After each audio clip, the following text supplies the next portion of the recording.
Universe falls in love with a stubborn heart. When you really wish for something, it always comes true. I totally believe in this because this has happened with me many times. In June of 1999, I was in a truck going from Leh to Kargil. This was during the war, and my truck was carrying stores for the fighting troops. Around this point, I heard the first artillery shell blast just a few hundred meters away. I cannot tell you what that earth-shattering sound was like. The whole town seemed to be shaking. The truck in which I was sitting was shaking. I looked at the driver, and he was as shocked as I was. We both said nothing. We decided to keep going. In that split second, I saw my entire life revolve in my mind. I said so many things to myself, like, I've just begun. I've seen nothing. I want to do so many things in life. God, please keep me safe. And I prayed, saying, if I stay safe, I'll make this life worthwhile. I'll live a life without regrets. I will go all in to pursue all my dreams. That was just a moment. Since then, there have been several artillery shells, several life and death moments, so many risks, but nothing ever shook me. I was born on 23rd of January, and I share my birthday with Netaji Subhash Chandra Bose. Every year, my mother wishes me by saying, "Happy birthday, mere Netaji." And the day I got commissioned in the army, she said, "You were always destined to be a soldier, Netaji." Uniform was my first dream, my first love. And I'm very happy and glad that I could pursue it.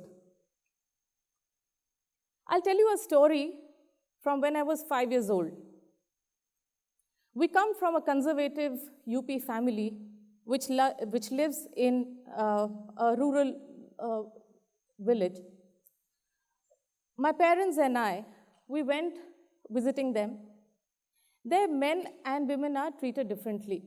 So unlike in my own house, where everyone eats together, at my grandparents' place, the men eat first, women cook, serve, and eat later. I was hungry. I went to my mother, who was also in the kitchen, and I said, "I want to eat." And she just gave me some water and said, "Go serve your father." I did that. I left the water there, and I said, "I want to sit, I want to eat." Before he could say anything, my grandfather said, "You eat later with the ladies." I immediately asked both of them, "Why is it that the ladies have to cook, serve you guys, and eat later? Why is it that you eat first?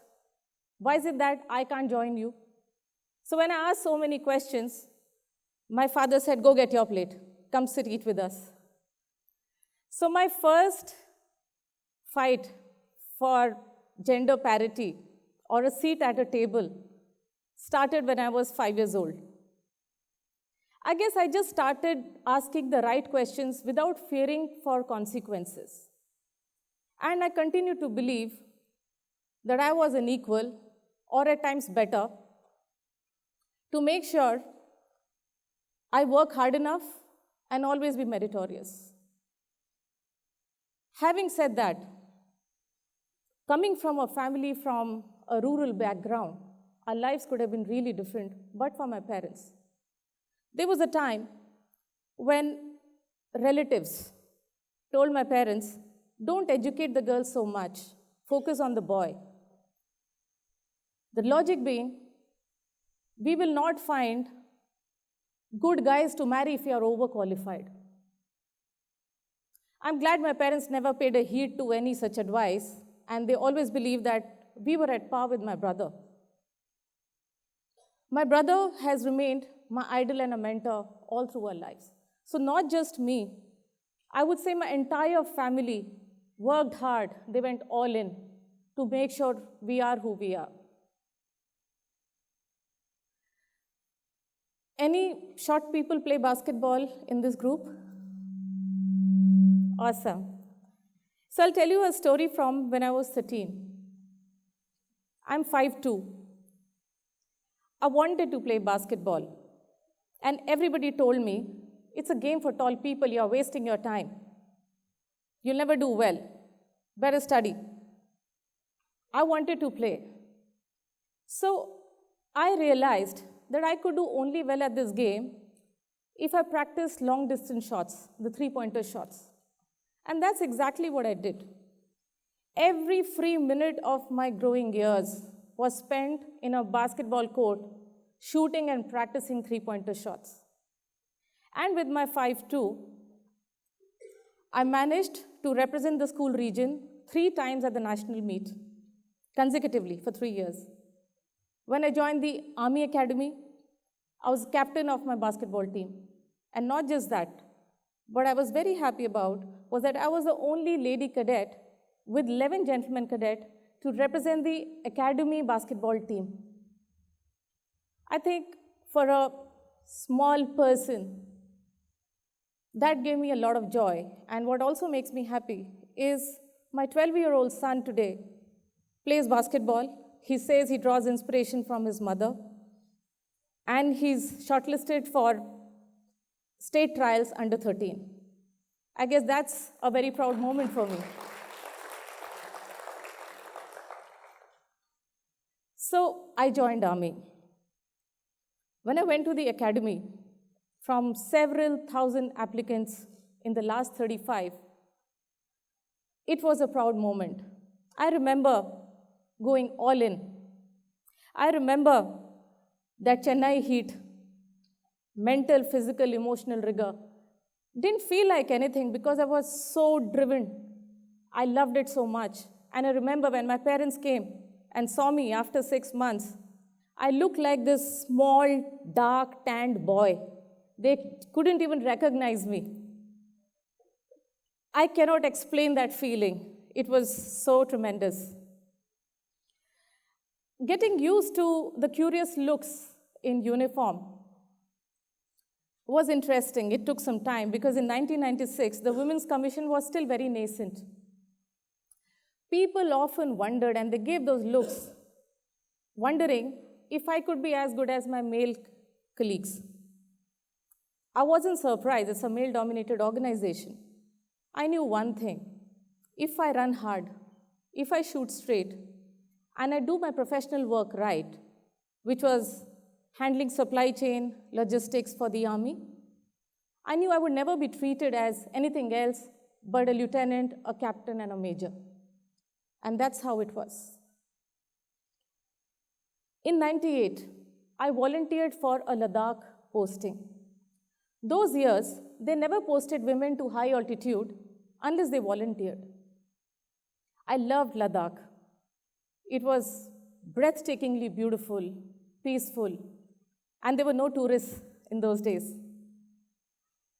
Unfortunately, the Kargil War happened. As a young 22-year-old, for the first time, I experienced loss of life, lack of resources, critical deadlines, not knowing what to do.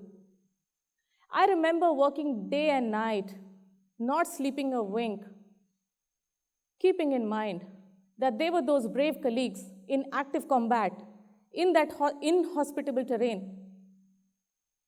And us, as a service organization, had to put in our best to support them with all our might. Those are the memories that I saw Buddh and Yudh, both in Ladakh. I had friends who never came back from the war. For the work that I did then, I found honorable mentions in the history book in 2 places. One, for doing extremely well during the Kargil operations, and 2, for perhaps being the first woman officer to have faced enemy firing in actual operations. I very humbly take those experiences and continue to learn and move. So my 10 years with the Army were coming to an end. And I started thinking, what next? I had no idea what the corporate world is like, with nobody in business in my family. I didn't know what people at the airports do with those laptops. And this is as of 2006. I could shoot with all kinds of machine guns, throw grenades, fire pistols, but I didn't know how to start a computer. Game of Thrones fans? Awesome. So it was like wanting to know what's behind that wall. And I knew nothing, like Jon Snow. So I decided that I want a corporate career. I landed an offer with Wipro, and I went to Bangalore. I went to a big city with chaos, traffic, pollution, noise, technology, emails, PowerPoints, Excels, and a soldier who had lived in a closed ecosystem was making a small beginning with 2 little boys. I said, I will give this my 100%. Let's see what this life is all about. My first assignment, you know what it was about? It was about talking to fake resume candidates or employees and interrogating and taking confessions from them. And if found guilty, exiting them out. The typical stereotype that a major from the Army is perhaps best suited for a CBI-like investigation. I guess I came a long way from there in the last 1 decade. Since then, I've headed learning and development, people practices, consulting, channel operations, several kind of roles across MNCs, family businesses, e-commerce startups, travel startups. I took a lot of risks with my career. And I can tell you, 99% paid off. I found my mojo beyond the routine 9 to 6 jobs.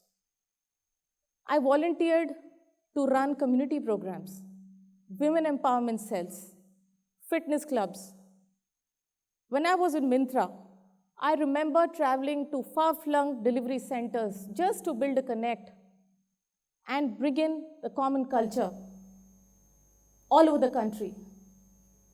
We grew from barely 200 people to about 6,000 people in the time that I was heading people practices for the supply chain org at Myntra. All of that has been a great learning. I've learned so much by just taking those risks. The message I want to give you today is that do not work on resume. I believe, and I have always worked on an epitaph. How do we want to be remembered? I take a lot of joy in spreading this message to young minds and say, live free. I mentor a lot of young startup founders. I work with college institutions to look beyond academic excellence. What I have learned is that always do what makes you happy. Have a life beyond work. Move out of your comfort zones. I have traveled across the world and a lot of times solo just to fight my fears, just to fight my anxieties. Out of curiosity to see how people live in other countries. How empowered are women? Are they similar to us? Are they different? And I've made friends. I have learned so much. And in the bargain, I've also been able to test my support system back at home. Life is a marathon, do not sprint it. Take risks. I can tell you, the best of opportunities that I had always came when no one else was willing to take them, when there was chaos, when there were critical deadlines. I grabbed those opportunities, and that's when I got recognized. It's very important to build a network of family support and strength, and celebrate life. Celebrate your gender. Do not be afraid. Live free. My ride has been worth it. I've always believed that fortune favors the brave. Good luck comes to those who work hard and take risks. I believe it's one life, make it worthwhile. I believe go all in, lock, stock, and barrel. Grit and perseverance always pays. After 2 successful careers and 20 years of work, I still believe there's so much more to do. And I continue to believe I know nothing like my friend Jon Snow. And the journey's just started, and I have miles to go before I sleep. Thank you so much. Jai Hind.